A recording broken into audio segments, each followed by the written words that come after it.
I'm not a huge fan of trucks that are lifted more than 2 inches, but this is pretty cool. But here's the question: how does it ride, and does it perform any different? We're gonna find out in this video. I borrowed this truck from Seiner, Buick GMC. They did the upfit for this truck. Be sure to ask for Frank if you would like to purchase it. Let's go ahead and check out the window sticker, and then I'll show you guys the upfit. Wow, this truck is so tall I can barely show you guys the window sticker, so here we go. Here is the description, colors, and be sure to check out the standard equipment. Base price is $75,400, and here are all the options. So Duramax has that Denali reserve package. Gooseneck, which is kind of pointless on this truck, has that upcharge for the paint. Dual alternators, which is a pretty rare option. High idle switch, trailer tire pressure, and then Destination comes in at $1995 with a total price of $90,675. Now you guys will see right here, the 5-inch BDS lift with the Fox 2.0 shocks was $4,650. The Rebel wheels were $1,744, and then the tires were $2,116. With the lugs, sensors, mount and balance is $360. So that's not too bad for the upfit. Now they did add the amp power steps for $2,520. So the package is $11,390 installed. So the new price would be $102,065.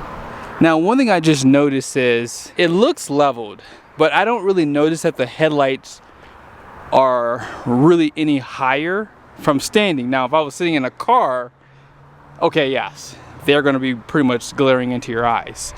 But I do like the overall stance. These are probably the favorite wheels when you're going aftermarket. Fuel, I can't remember what these are called, like their model name, but they're my favorite. If I were to go aftermarket, these are definitely high on my list for sure. Now this is a 3500, and as you guys saw, I mean, the fifth wheel prep package, you could probably skip that if you plan on doing a lift, because unless you plan on lifting your trailer, I mean, this might be a little too tall. Now on the front end, you guys will see they did do some upgrades through BDS. Looks like a skid plate here, and then they have some upgrades to those control arms right there. You guys will see those Fox shocks. And then these are the best tires you can get. I think they have the best aggression, and they typically have low noise. And then you can see those Fox shocks just a little bit better. Now this is more of a basic setup, I'll be honest here. And they did do some trimming on your mud flap right there. And these are 37 by 12.5, 20-inch wheel, and 10 ply. And the capacities are right here. 3,750 pounds, 65 PSI max. But you can clearly tell this truck is so much taller. They did cut the valance. Hopefully you guys can see that cut there. It's right here, and then just a little bit on the fender flare. But you can clear lock to lock. I don't see any rubbing on the frame. They probably have the right offset for the wheels. And you guys can see those shocks just a little bit better on this side. More upgrades from BDS. And for the steering,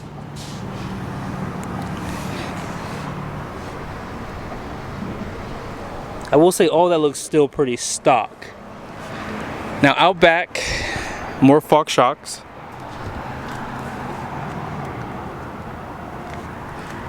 And then they just added a block for the leaf springs to give you that extra lift in the rear.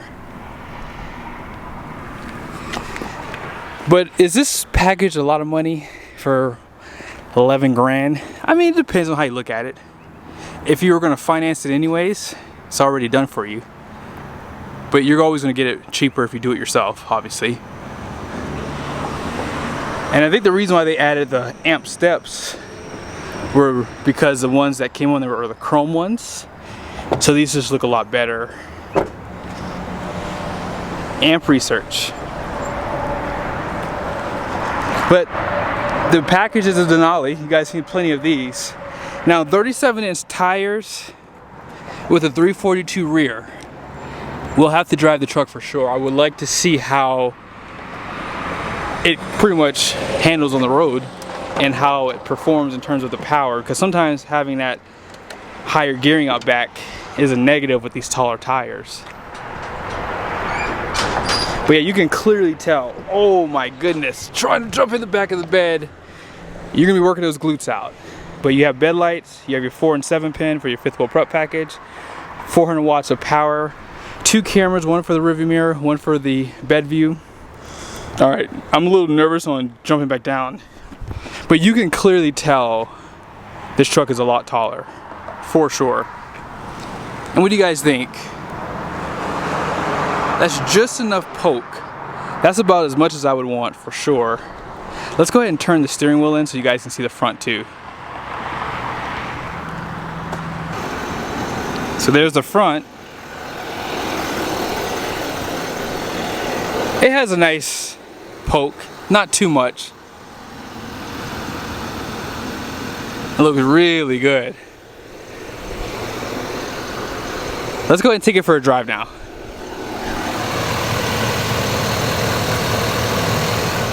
You guys ready? Here we go. I will say the very first thing you'll notice when you're driving a lifted truck is just how tall you are. Like, this thing is huge. I thought my AT4X was tall. Jumping inside this, no comparison. Now let's go ahead and hit this bump here. It's not bad. Now GM trucks are probably the best when it comes down to overall ride quality. They drive the softest, and it's really in part to the independent front suspension. You don't have as much transfer when you have that solid front axle. You feel more vibrations. It's just stiffer overall. But wide open throttle, you know, this truck having that 10-speed transmission. Actually, hold on. Let me hold off on saying anything because I don't know yet. I want to get my thoughts together. But if you're just driving along like this, it's a little tight. I feel like it's more like stiffer for performance. That's what it feels like when you hit bumps. I feel like the dampening is just a little bit more stiffer, so it kind of rebounds quicker. So I'm gonna give it wide open throttle here in a second. Right here at the line. Wide open throttle.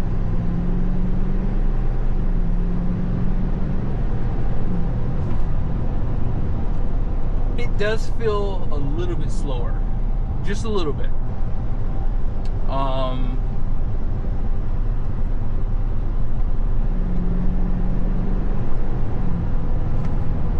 almost wonder if,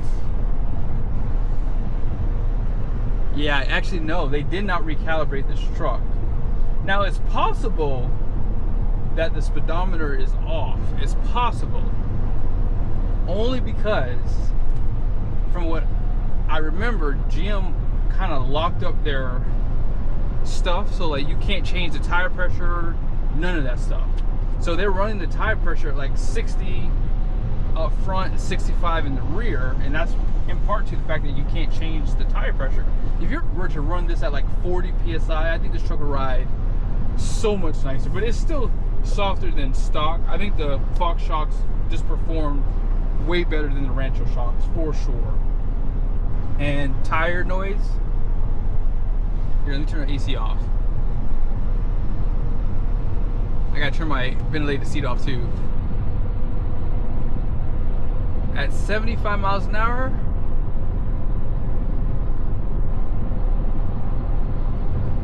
there's a light hum, but there's trucks around me. I can hear that more so than I can hear the tires.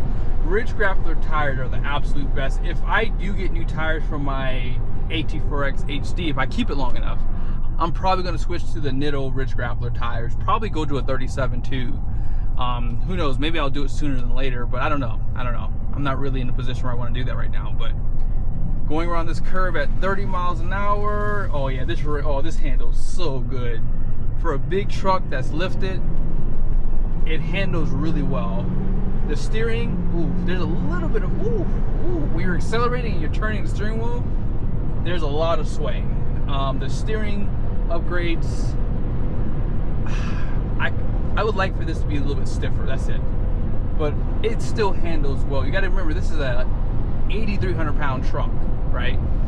I gotta turn the AC back on, it's super hot. But at 75 miles an hour, I'm assuming the truck is in, here, let me let off on the gas.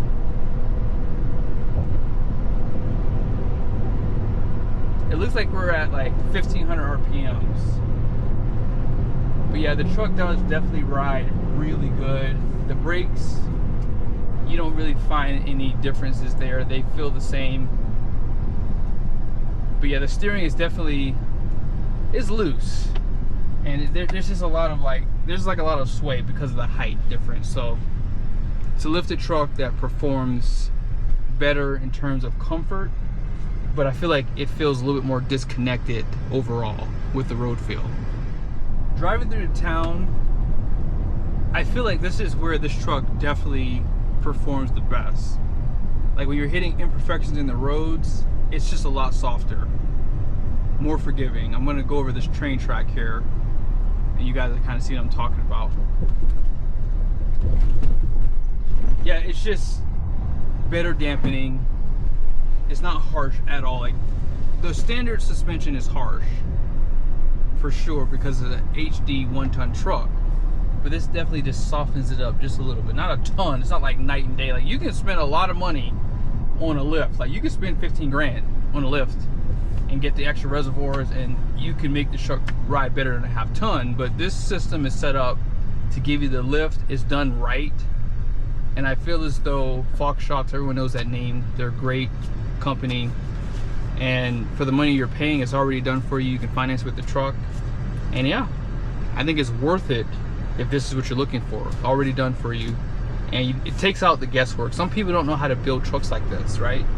And they did a lot of upgrades, as you guys can see, to the steering, you know, to the suspension, and of course it has the nice wheel and tire setup as well. So here are the numbers on the door. Gross axle weight rating up front is going to be 5,600 pounds. The rear is 7,250. 12.1 is the gross vehicle weight rating, and then payload is 3,691 pounds. And you guys can see the towing capacities there as well. Now, as far as this outfit goes, you do have heavier tires. The wheels are probably a little bit heavier, and of course the suspension upgrades are going to add weight to the truck as well, especially on the front end for sure. So I'm willing to bet you this is probably 200 to 300 pounds off your payload, because I know these tires, because they're a little bit bigger, are going to be a little bit heavier. But yeah, it's still going to have probably well over 3,000 pounds of payload when it's all said and done for sure. But I hope you guys liked the video. I may have to do some research and see if they've added something from an aftermarket company for recalibration for the speedometer and for the tire pressure, because I would like to drive one of these trucks on like 40 PSI or a little bit lower to see how it rides. But be sure to check out Jerry Seiner's inventory. This truck is for sale, as I said. Ask for Frank. See you guys soon.